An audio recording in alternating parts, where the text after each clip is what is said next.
quoi que l'on pense Grand écrivain. de son œuvre, en tout cas écrivain extrêmement lu. Mais ce qui m'intéresserait de savoir, est-ce que cet engouement est partagé ailleurs en Europe, ou est-ce que, je me souviens qu'à Londres, où les bijoux de Toutankhamon étaient exposés avant le Grand Palais, il y avait aussi une foule. Mais est-ce qu'il y a la même ferveur? Alors nous a rejoint Violaine Vaillonec, romancière, égyptologue. Question de Christine, pourquoi cet engouement? Oui, c'est une bonne question. D'abord, c'est vrai que ça touche à tous les pays, et ça touche même aux États-Unis maintenant. Et puis cet engouement, écoutez, il remonte il est très loin finalement dans le temps. Parce que quand on se souvient de César qui accompagnait Cléopâtre et qui a découvert les pyramides, lui aussi était déjà ébloui. Grâce à Cléopâtre. Alors après...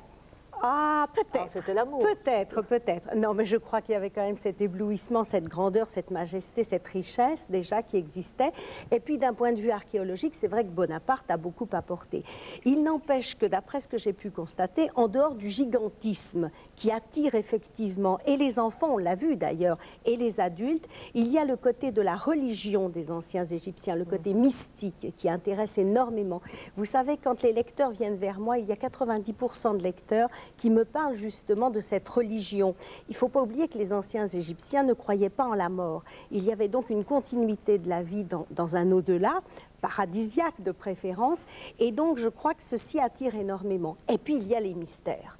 Car aujourd'hui, on a encore 65% de choses à découvrir, c'est l'évaluation qu'on fait des éléments qu'on doit découvrir, et les mystères autour de Toutankhamon, de Néfertiti, où se trouve le corps de Néfertiti, comment est mort Toutankhamon, tout ça, c'est des questions que se pose tout le monde finalement. Alors, Violaine Vaillonec, qu'est-ce qui reste à découvrir d'important en Égypte?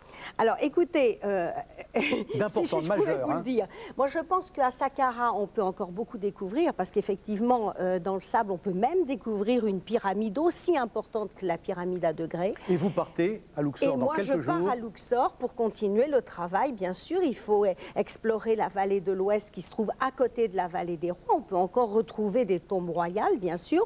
On trouve des objets funéraires, donc les objets funéraires nous guident justement vers la possibilité de découvrir et des momies et des tombes. Et il y a le mystère de la pyramide de Khéops, là, dont on fait grand cas avec la théorie de ces scientifiques français. Voilà. Il y a une chambre à l'intérieur de la chambre. Voilà. Est-ce qu'il y a des chambres à l'intérieur de la chambre? Bon, là, ce serait un petit peu long de rentrer dans le détail. Moi, je ne le pense pas personnellement.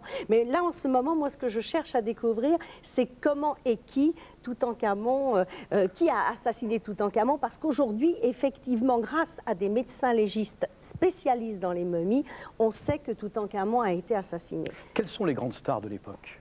Oh ben c'est Néfertiti bien sûr, c'est Cléopâtre, hein, même si c'est plus l'époque romaine, c'est Hatshepsut, la seule pharaone qui a quand même existé, qui a régné enfin comme un pharaon, enfin une femme, non, et puis qui s'est imposée vraiment comme un pharaon avec le même pouvoir.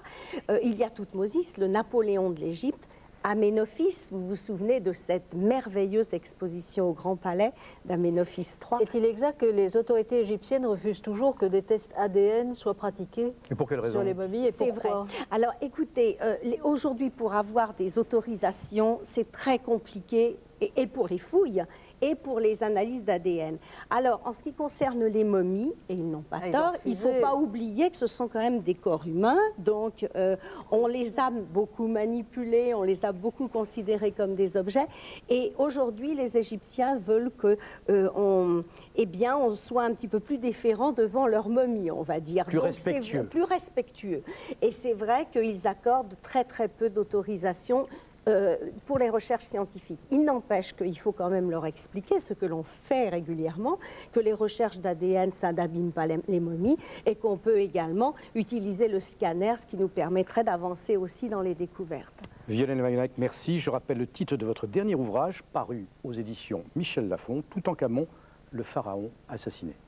Christine, merci beaucoup. Merci, voilà, Paul. ce magazine est terminé. Merci de l'avoir suivi. Christine, on vous retrouve mardi prochain, dans la nuit, vers minuit, dans une soirée spéciale sur France 3. 23h10, n'exagérons pas quand même.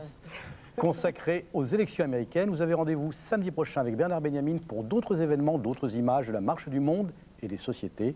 Dans quelques instants, Françoise Laborde et le journal de 13h. Très bonne journée, très bonne semaine sur France 2.